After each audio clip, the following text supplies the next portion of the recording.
The alien woman demanded a human as her prize. No one understood why. The Great Hall of the Galactic Council was built to make visitors feel small. Its ceiling curved so high that clouds drifted under artificial stars. The floor was wide enough to hold fleets, not people. Every seat, every light, every symbol was designed to remind weaker species of their place. Today, the hall was full. Dozens of alien races sat in their assigned zones. Some were tall and thin, wrapped in glowing robes. Others were heavy and scaled, breathing steam into the air. A few floated, held up by gravity fields. All of them were silent. At the very center stood the humans. They were few. Only a small group of diplomats, officers, and observers remained. Their uniforms were clean but worn. Their faces showed exhaustion they could not hide. Behind them, a single blue and green image of Earth hovered in the air, cracked with red warning marks showing lost colonies and destroyed fleets. Humanity had lost the war. It had not been fast. Humans had fought harder than anyone expected. Their ships were weaker, their weapons outdated, their numbers small compared to the ancient empires of the galaxy. But they adapted.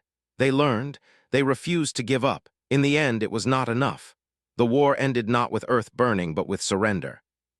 The Council had decided that destroying humanity would be wasteful. It was easier to break them and take what remained. Now came the price. One by one, powerful Council members spoke. Their voices echoed across the hall, translated instantly into every language. They demanded mining rights from human systems. They demanded access to human research. They demanded military restrictions, population limits, and permanent oversight. Each demand struck like another blow. The human representatives listened, fists clenched, jaws tight. They argued when they could, but they had no real power left. Every refusal only made the Council colder. Then the lights shifted. A new presence entered the center circle. She was taller than most beings in the hall, standing upright without armor or guards. Her skin was pale silver, smooth like stone polished by time. Her eyes glowed faintly, not with anger, but with something deeper. Age, perhaps, or memory. Whispers spread instantly. This was Lady Sereth. She was not a ruler of an empire. She did not command fleets. Yet entire civilizations adjusted their plans when she spoke. Some feared her, others respected her. No one ignored her. She had been silent throughout the war. Now she stepped forward. "I will state my demand," Sereth said. The hall grew perfectly quiet. "I do not want territory. I do not want resources. I do not want technology." Confusion rippled through the Council. Several delegates shifted in their seats. That alone was unusual. Sereth turned her glowing eyes toward the humans. "I demand one human." The silence broke into shock. Council members spoke at once. Some laughed, thinking it was a joke. Others hissed in anger. A few looked uneasy. "One human," a towering insect-like delegate said. "For what purpose?" Sereth did not answer. A reptilian warlord leaned forward. "Humans are defeated, weak. What value could one have?" Still, Sereth said nothing. The human delegation felt fear twist in their chests. One human taken as a prize, as payment. Their minds raced with terrible possibilities, experiments, slavery, worse. The human lead diplomat forced himself to speak. "Lady Sereth," he said carefully, "with respect, humanity cannot agree to give one of our people without knowing their fate." Sereth finally looked at him directly. "The human will not be harmed," she said. "And the human must come willingly." That only made it worse. The Council erupted again. Some accused Sereth of deception. Others accused her of wasting time. A few, the oldest among them, watched quietly as if trying to remember something long forgotten. After long debate, the Council reached a conclusion. Humanity had no power to refuse, but the condition of willingness would be honored. A single human volunteer would be chosen. The humans were given 1 hour. They were escorted to a smaller chamber away from the watching galaxy. The doors closed, sealing them inside. No one spoke at first. Then voices rose. "This is madness. She won't tell us why. We can't sacrifice someone like this. But what choice do we have?" Fear mixed with anger, guilt with helplessness. Every human in the room felt the same heavy truth. Someone would have to go. They argued about sending a soldier, a scientist, a diplomat. Each option felt wrong. At the edge of the room, a man stood quietly. His name was Elias Rowan. He was not important. He was not famous. He had never commanded troops or spoken before the Council. Before the war, he had been a civilian engineer working on emergency systems for colony ships. During the war, he fixed what others broke. He stayed behind so others could escape. He listened as voices clashed, then he raised his hand. "I'll go," Elias said. The room fell silent again, several heads turned. The lead diplomat stared at him. "You don't understand what you're offering." "I understand," Elias replied. His voice was steady, though his heart pounded. "Someone has to, and I don't have anyone waiting for me." "That doesn't make your life worth less," someone snapped. "I didn't say it did," Elias said. "I'm saying if there's even a chance this keeps Earth safe, then it's worth it." Arguments followed. People tried to stop him. They warned him of unknown dangers, of never coming home. Elias listened, then shook his head. "We've already lost too much," he said. "If this is the price for humanity to survive, let it be me." Time ran out. The doors opened again. The human delegation returned to the council chamber. Every eye in the galaxy focused on them. The lead diplomat swallowed and spoke. "Humanity offers a volunteer." Elias stepped forward alone. He felt small under the weight of the hall, under the gaze of beings who had lived for thousands of years, under the quiet, burning attention of Lady Sareth. She studied him without expression. "You come willingly?" she asked. "Yes," Elias said. "Do you know why you are chosen?" "No." "Do you fear what may happen?" "Yes," he admitted, "but I'm still here." Something changed then. It was subtle, a slight shift in Sareth's posture, a faint softening in her glowing eyes. "Then it is done," she said. No chains were placed on Elias. No guards seized him. Instead, a sleek vessel descended into the hall, silent and dark.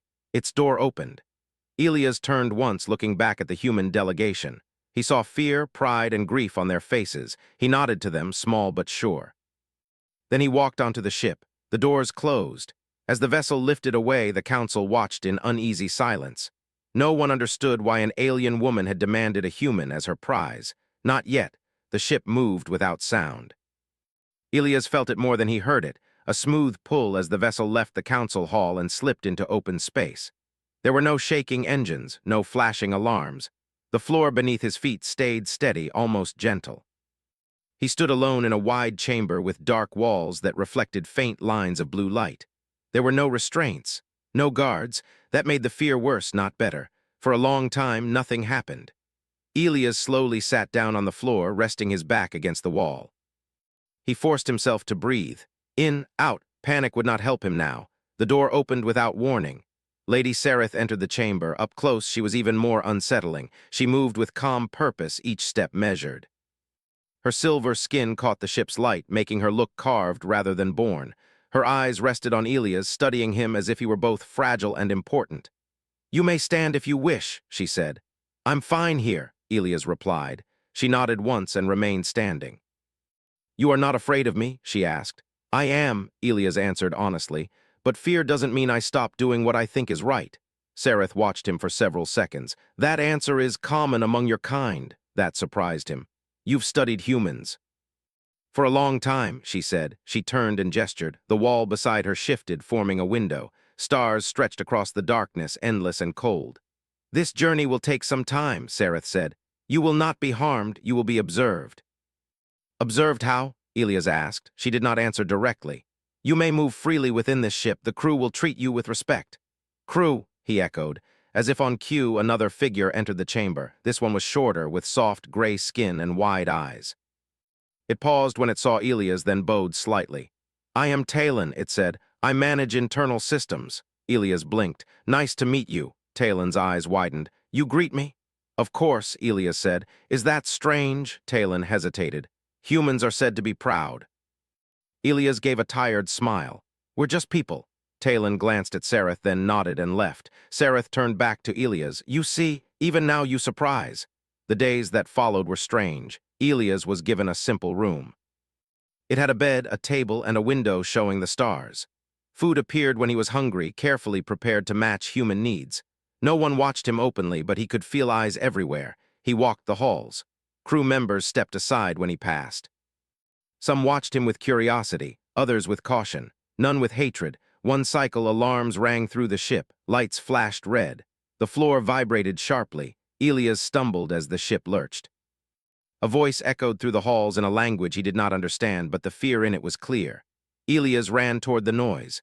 Smoke filled one corridor. Sparks burst from an open panel. Talon was there, struggling to seal a ruptured conduit. "It's unstable," Talon cried. "The field is failing." "Move," Elias shouted. Talon froze, confused. Elias grabbed a loose tool and slammed it into place, forcing the panel shut. The heat burned his hands, but he held it long enough for the system to stabilize. The alarm stopped. Elias collapsed to the floor, breathing hard. Crew members rushed in, surrounding him. Talon stared at Elias, shock clear on its face. "You could have died," Talon said. "So could you," Elias replied. Lady Sereth arrived moments later. She looked at the damaged conduit, then at Elias' burned hands. "You were not ordered to help," she said. "I didn't need orders," Elias replied. "Someone was in trouble." She said nothing, but her eyes lingered on him longer than before. After that, things changed. Crew members spoke to Elias more often. They asked him questions about Earth, about why humans fought even when defeat was certain. Elias answered simply, "Because someone has to try." One day, Sereth summoned him to a larger chamber. The room was empty except for a circular platform in the center. "This is a test?" Elias asked. "Yes," Sereth said. The floor shifted. Images formed around them, scenes of disaster, a ship with failing life support. 2 sections, one could be saved, the other could not. "You must choose," Sereth said. "Which section do you save?" Elias looked at the images. "How many are in each?" "Equal," she said. "Any children?" he asked. "Yes." Elias closed his eyes, then he shook his head. "I won't choose." Sereth tilted her head. "Refusal results in total loss." "Then I'll stay," Elias said, "and help however I can until the end." The images faded. Sereth stared at him. "You would die?" "If it meant no one was abandoned," Elias said. "Yes." She turned away. Another test followed, and another.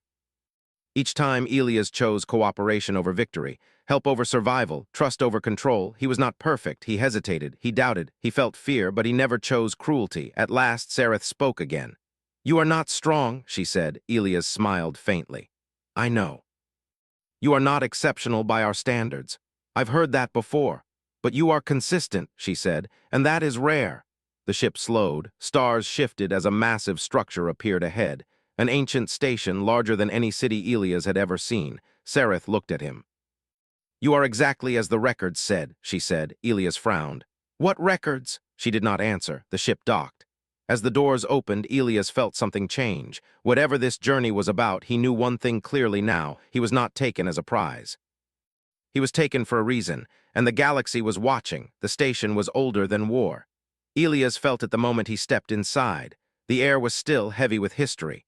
The walls were dark and smooth, marked with symbols worn down by time. Lights glowed softly, not bright, not dim, as if they were careful not to disturb the past. The doors behind him closed without a sound. Lady Sereth walked ahead, her steps echoing faintly.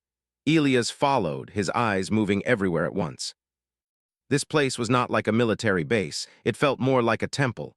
"Where are we?" Elias asked. "A place where truth is kept," Sereth replied, "and where lies are no longer useful." They entered a wide chamber. At its center stood a tall structure made of crystal and metal, shaped like a twisting flame. Thin lines of light moved inside it, slow and steady, like a living thing breathing. "This station predates most current civilizations," Sereth said. "It was built by an alliance that no longer exists." Elias looked around. "What happened to them?" Sereth paused. "They failed." She stepped closer to the structure and placed her hand against it. The crystal responded, light spreading outward. The walls around them came alive. Images filled the air, worlds burning, cities falling, fleets tearing each other apart. Species after species rose, expanded, conquered, and then collapsed into ruin. Elias felt his chest tight. "This is the history of the galaxy," Sereth said. "Not the version taught to the young, the real one." The images slowed. A pattern became clear. Every civilization reached a peak. Power, technology, control. Then fear followed, then cruelty, then destruction. "They all fell the same way," Elias said quietly. "Yes," Sereth replied, "not because they were weak, because they forgot why they lived." She turned to face him. "My order was created to observe," she said, "to watch developing species, to look for something rare." "What?" Elias asked. Sereth held his gaze. "Restraint. Empathy, the ability to choose others over self, even when survival is uncertain." Elias thought of Earth, of wars, of mistakes. "We're not perfect," he said. "No species is," Sereth answered. "That is not the test." The images shifted again. This time, Elias saw Earth. Not just one moment, but many. Humans helping strangers after disasters, soldiers carrying enemies to safety, doctors staying behind during plagues, engineers refusing evacuation so others could escape. Elias swallowed. He recognized some of the events. Others were new to him. "You watched us," he said. "For centuries," Sareth replied. "From your first steps into space, from long before you knew we existed." "Why?" Elias asked. "Because when faced with extinction, your kind does something unusual," she said. "You reach for each other." The images changed again. Now Elias saw the recent war, human ships holding impossible lines, civilians evacuating other species before themselves. Final transmissions filled with apologies instead of hatred. Elias felt tears burn his eyes. "We still lost," he said. "Yes," Sareth agreed, "but you did not become what defeated you." She stepped closer. "The war was not meant to destroy humanity," she said. "It was meant to reveal it." Elias stared at her. "You tested us." "We did," she said, "and many feared the result." As if summoned by her words, the station trembled. Alarms echoed through the chamber. Red lights flared. Sareth's expression hardened. "They have found us." "Who?" Elias asked. "Those who fear what comes next," she said. The walls shifted again, showing multiple ships approaching the station. Their designs were sharp and aggressive. "They don't want humans chosen," Elias said. "They don't want anyone chosen," Sareth corrected. "They believe the galaxy should burn before it changes." The chamber doors burst open. Armed figures rushed in, weapons raised. Elias felt his heart race, but he did not run. Sareth stepped in front of him. "You will not touch him," she said calmly. The attackers hesitated only a second before firing. The shots never reached them. Energy fields flared, deflecting the blasts. Crew members loyal to Sareth flooded the room. Chaos filled the air. "Elias, move!" someone shouted. Elias didn't think. He moved toward a fallen attacker instead, dragging them out of the line of fire.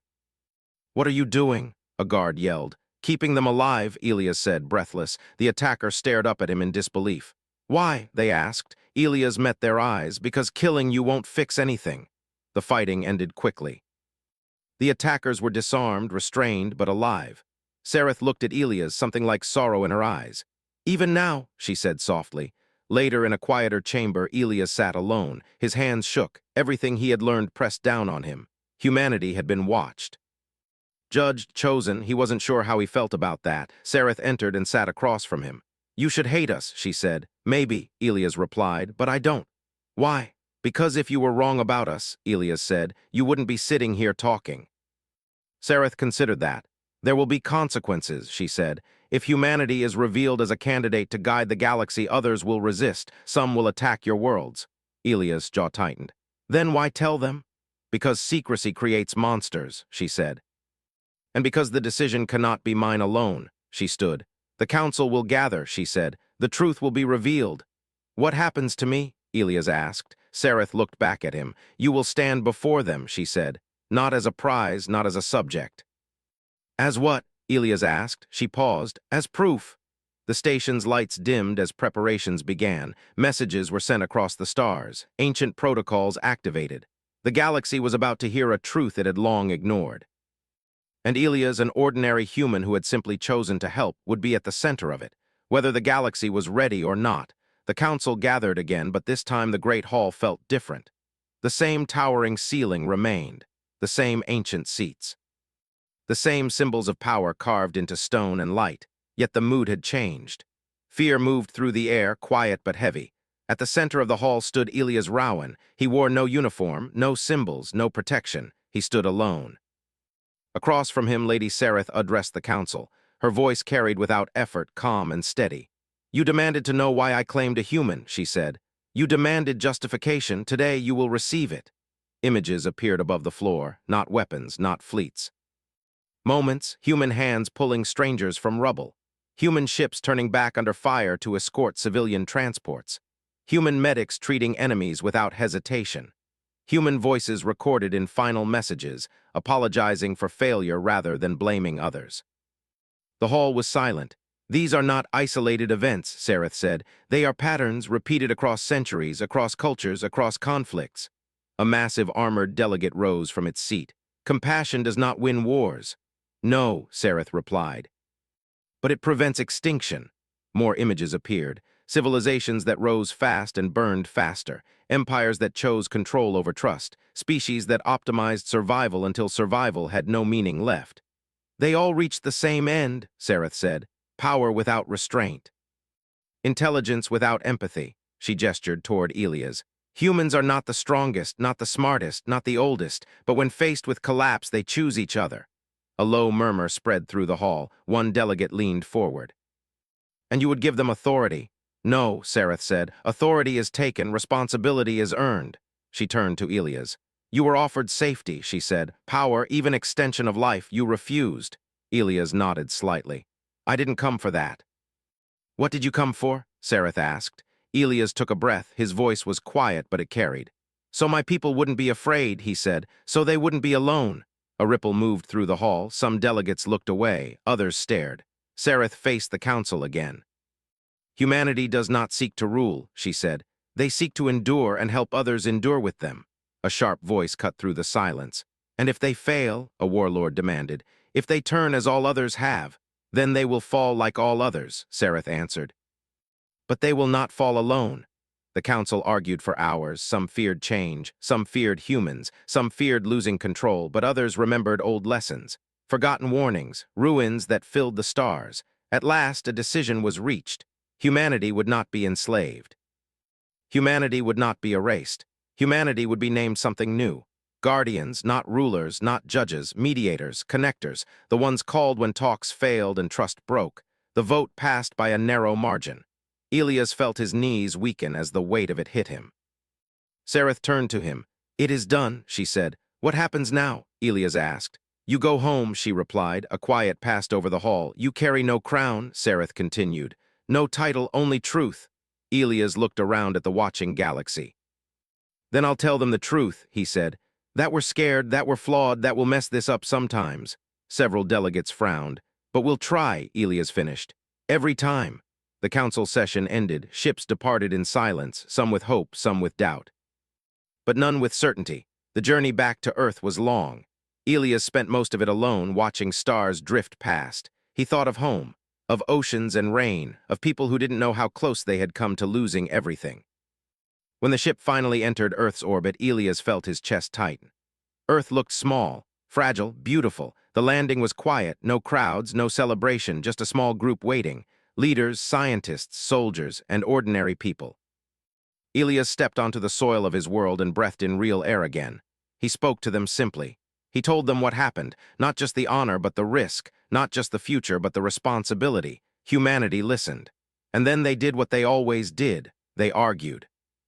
They questioned, they doubted, and then they began to prepare. Years passed. Human ships traveled not as conquerors but as messengers. When wars threatened, humans arrived unarmed. When famine spread, humans shared what little they had. They failed often. They succeeded slowly. But they never stopped showing up. Lady Sareth watched from afar. She saw humans stand between enemies and refuse to move. She saw humans mourn alien dead as their own. She saw fear, anger, and mistakes. But she also saw something the galaxy had lost long ago. Hope without illusion. One day she stood alone before a window of stars. The galaxy will survive, she said softly. Not because humanity was perfect, but because when asked to be better they tried, and sometimes trying was enough.